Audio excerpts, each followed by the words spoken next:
कभी कभी जीवन हमें ऐसे मोड़ पर ले आता है जहां रास्ता हमारा नहीं होता, लेकिन मंजिल हमारे भीतर कहीं पहले से मौजूद होती है।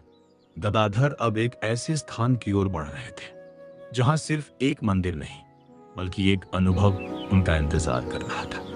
दक्षिणेश्वर, गंगा के किनारे खड़ा हुआ वह स्थान जहां हर पत्थर, हर दीवार मानो कोई कहानी कहती हो। लेकिन इन कहानियों को सुनने के लिए सिर्फ कान नहीं, मन चाहिए होता है। और शायद यही वो पल था जहां उनकी यात्रा सच में शुरू हो रही थी। जब गदाधर ने पहली बार दक्षिणेश्वर मंदिर के भीतर कदम रखा तो यह सिर्फ एक प्रवेश नहीं था, यह एक टकराव था।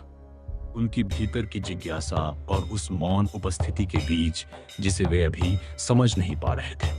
यह वही स्थान था जहां रानी रासमणी ने मां भवंतरी के लिए यह मंदिर बनवाया था, जहां हर दिन पूजा होती थी, नियमों के साथ, विधियों के साथ। लेकिन गदाधर के भीतर कुछ और ही चल रहा था। वे सिर्फ देख नहीं रहे थे, वे महसूस कर रहे थे। दीपक की लौ हिलती थी तो उन्हें लगता था जैसे कोई उत्तर दे रहा हो। मूर्ति स्थिर थी, लेकिन उनके लिए वो स्थिर नहीं थी। वो प्रश्न कर रही थी और शायद उत्तर भी दे रही थी। और यहीं से शुरू हुआ उनका अलग रास्ता। जब उन्हें इस मंदिर में पुजारी का कार्य सौंपा गया तो उन्होंने वैसा नहीं किया जैसा वर्षों से होता आया था।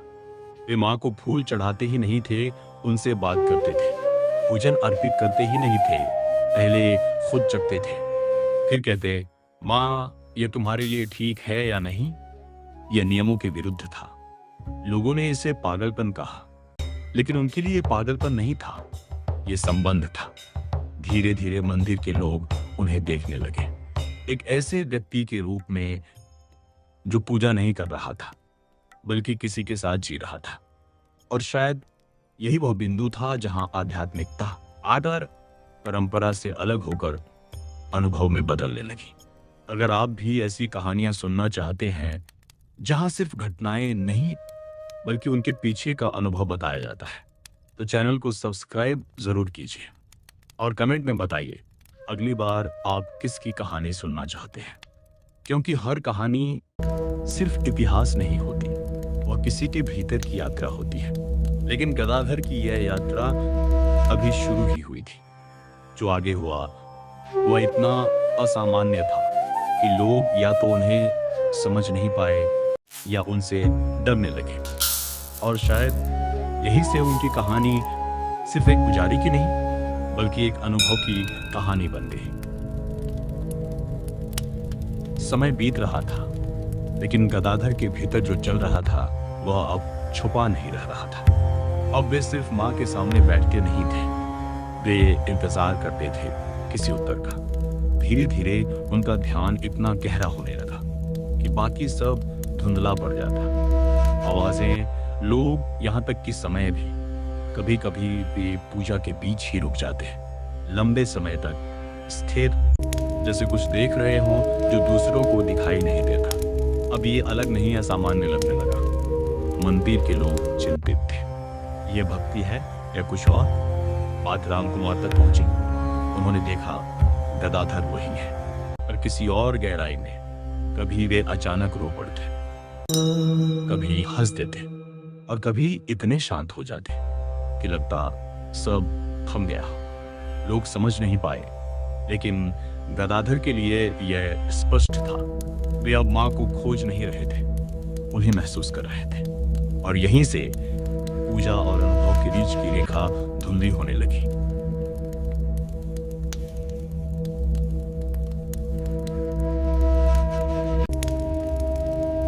समय बीत रहा था, लेकिन गदाधर के भीतर जो चल रहा था वह अब छुपा नहीं रह रहा था। अब वे सिर्फ मां के सामने बैठते नहीं थे, वे इंतजार करते थे किसी उत्तर का। धीरे धीरे उनका ध्यान इतना गहरा होने लगा कि बाकी सब धुंधला पड़ जाता। आवाजें, लोग, यहाँ तक कि समय भी। कभी कभी वे पूजा के बीच ही रुक जाते, लंबे समय तक स्थिर, जैसे कुछ देख रहे हों जो दूसरों को दिखाई नहीं देता। अब ये अलग नहीं, असामान्य लगने लगा। मंदिर के लोग चिंतित थे, ये भक्ति है या कुछ और। बात रामकुमार तक पहुंची। उन्होंने देखा गदाधर वही है, पर किसी और गहराई में। कभी वे अचानक रो पड़ते, कभी हंस देते और कभी इतने शांत हो जाते कि लगता सब थम गया हो। लोग समझ नहीं पाए, लेकिन गदाधर के लिए यह स्पष्ट था, वे अब मां को खोज नहीं रहे थे, उन्हें महसूस कर रहे थे। और यहीं से पूजा और अनुभव के बीच की रेखा धुंधली होने लगी। फिर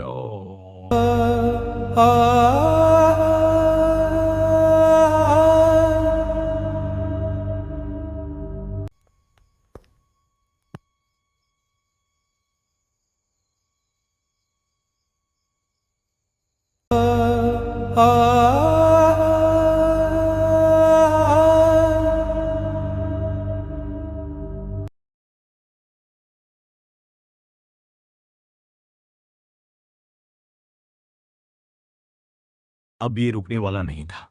गदाधर के भीतर जो चल रहा था वह अब सीमा पार कर चुका था।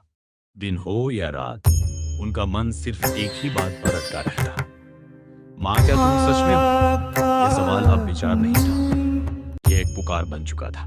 कभी वे मंदिर में खड़े खड़े रो पड़ते, कभी जमीन पर बैठ जाते, जैसे सब कुछ छोड़ देना चाहते हो। अब पूजा की विधियां भी उनके लिए पर्याप्त नहीं थी, क्योंकि उन्हें उत्तर चाहिए था, सीधा स्पष्ट। कहा जाता है एक दिन ये बेचैनी अपने चरम पर पहुंच गई। मंदिर के भीतर वही स्थान, वही मां की मूर्ति, और गदाधर पूरी तरह टूटने की स्थिति में। उन्हें लगा अगर आज उत्तर ही मिला तो सब कुछ अर्थहीन है। और उसी क्षण जैसे उनके भीतर कुछ पूरी तरह रुक गया। ना सवाल, ना बेचैनी, बस एक गहरी शांति, कुछ ऐसा जिसे शब्दों में नहीं कहा जा सकता। वह अनुभव क्या था ये कोई ठीक से नहीं बता पाया, लेकिन उसके बाद गदाधर पहले जैसे नहीं रहे, क्योंकि अब उनके लिए मां कोई प्रश्न नहीं थी, वह एक अनुभव बन चुकी थी।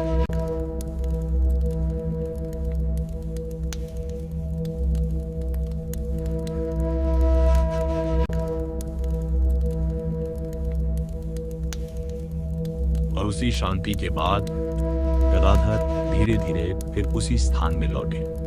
वही मंदिर, वही मां की मूर्ति, लेकिन अब देखने वाला बदल चुका था। जो प्रश्न अभी कुछ क्षण पहले तक उन्हें भीतर से हिला रहा था, वह अब बिल्कुल शांत था। ना कोई आग्रह, ना कोई बेचैनी, बस एक स्थिर अनुभव। वे वहीं खड़े रहे कुछ समय तक, जैसे उस क्षण को पूरी तरह समझ रहे हो। और फिर धीरे धीरे उन्होंने वही करना शुरू किया जो वे पहले करते थे।